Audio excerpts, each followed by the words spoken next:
Okay, there we go. I'm going to go ahead and get started as others are starting to join. Good morning. Good morning to 15 Minutes with Lori. We're going to go ahead and review some of the contract again this morning. The more we review it, the more confident we become when we're dealing with buyers and sellers and knowing what the contract reads, being able to explain it. But as always, if a buyer or seller does not fully understand the contract, it is important for us to remind them that they have the right to speak with an attorney to get further explanation on it, okay? We can only explain so much, but we can't really go over it. We can't make them understand it. So, okay, we're going to talk about purchase price this morning and then into financing if we have some time. As we know, it is always the buyer's choice on what they want to offer to the property. It's up to us to help them understand what the value of a home is. So we need to, just like we do for a seller, we need to run comparable market analysis or market review for the buyer so they fully understand what the value of the home is. Then it is up to the buyer to decide what they feel that they are willing to pay for the property. So we're starting to see more multiple offer situations again, and the prices are, pretty high above the list price again. Not always, but I'm starting to see that more, and I know agents are starting to feel that more as well. So when you're dealing with a buyer who is up against multiple offers and they say, I really want this house, it is not up to us to say, well, you need to offer this then, or you need to remove this contingency and do this. That's not up to us. What is up to us is to say, these are the facts to give you the value of the home. What do you feel comfortable paying for the home? They need to know if they're paying cash, what are you comfortable paying out of your pocket? If they're doing a loan, what do you feel comfortable making payments? And it's not necessarily always just if they're comfortable making the payments. Sometimes is that what you want to spend? So it's really up to the buyer to decide those things.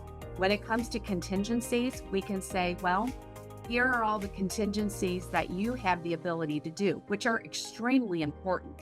However, in some cases, buyers have removed some of these contingencies to win. But again, remind them, it's important to have these contingencies in there. It's up to them whether or not they decide that they want to remove those contingencies. Does anybody have any questions about that? When it comes to earnest money, this is an amount that, again, they feel comfortable putting down in good faith. It will be deducted from the price of the home at closing. Some will say maybe 1%. Sometimes when there's multiple offers, they've been known to go up to 2% of the sale price to make it more appealing to the seller, because that makes the seller feel like the buyer is not necessarily going to just walk away because they have, $10,000 down. Some will, but some won't, okay? So the more that they put down, the more likely the seller will consider their offer. Never say more likely they will accept it, because we don't know that. Always say, they more likely to consider it, okay? So on line 34, you're going to do, that is where the credits can be, okay? So if the buyer needs the seller to pay a portion of their closing costs, prepaids, points, things like that, that's where that amount is gonna be. It can either be the amount or a percentage of the sale price, okay? That's why the and word is in between those, because if it were or, then they can choose which one they want. But in this case, let's say they need 3% in closing costs. So on the second box on line 34, you're gonna put 3%, but on the first box, you're gonna put 0, okay? So those two would combine with each other. If you put, say, $1,000, and I know it would be more than that. If you put $1,000 in the first line and then 3% in the second line, those would be added together, okay? So I'm gonna go ahead and read this line, and then I'll explain a little bit about what it really says, okay? So blank and blank percentage of purchase price, 0 if none stated, shall be credited by seller at closing towards buyer's closing costs, prepaids, points, seller broker compensation, and other fees allowed by the lender. So be careful of that selling broker compensation, because the lender has to approve that in writing if they're going to allow it. But that is going to be above and beyond the amount that the buyer is asking for in closing costs and prepaids. So that's when you would put the dollar amount in the first line and whatever the compensation percentage is in the second line. However, I want you all to try to refrain from using this line for any selling broker compensation. I do believe it is there for in the future when lenders may start to allow it, but right now, I don't know of any who will, above and beyond the closing costs that are necessary for the buyer, okay? Are there any questions about that? So we really want to just stick to the closing costs, prepaids, and points in this section for now, okay? So I'm going to go back to the earnest money because I kind of skipped around a little bit. Received for delivery or to be delivered, okay? The box that says received for delivery, that means you have the money in the form of a check in your hand when they wrote the offer, okay? And once upon a time, that's what we did. When we sat down with buyers and we filled out the contract, they would literally write a check right then and there for the earnest money, and you would hang on to it until it closed, until it went under contract. But nowadays, since most buyers like to wire it, you would check the box to be delivered to, and whatever company is going to be holding the earnest money. Coldwell Banker Premier is an escrow account, has an escrow account, which we don't use very often. Most times it's directly at the title company, but otherwise you would put the title company in line 37. Let's say Title Premier. So you would type that in there, and so they could deliver it to Title Premier directly, either a check or a wire, which they can use trust funds that's linked through Maris. Okay, very simple process. All you have to do is go into Maris in the listing that the buyer is making an offer on, and there is an icon on there that you will click on and fill in the buyer's email address and information, and it will send it directly to them so they can deposit their earnest money. Super, super easy. Even I can do it. Okay, let's skip down to line 39 where it says additional earnest money, 0 if none stated, to be delivered to escrow agent within so many days after the acceptance deadline, 15 days if none stated. So in special circumstances when there might need to be some additional earnest money, and I know nowadays contractors have their own contracts, but if there is a contractor that the buyer is wanting to have them build that does not have their own contracts, you would use this line for additional compensation.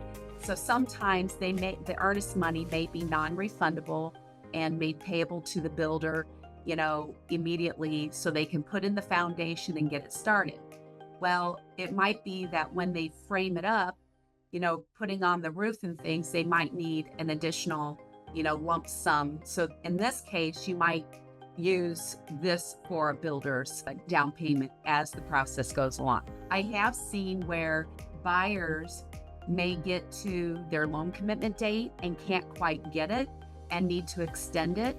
And the seller may come back and say, well, then if we're going to extend it, we want you to put additional earnest money down. Okay. So in that case, you would do an amendment to the sale contract, referring to line 39, adding that additional compensation there within however many days. Okay. Does anybody have any questions about that? I know that's not something that we talk about very regularly. Okay. So then line 41, of course, is the buyer is requesting seller to pay compensation to selling broker at closing at closing per the terms of the attached broker compensation rider, Form 2109 and or other compensation agreement.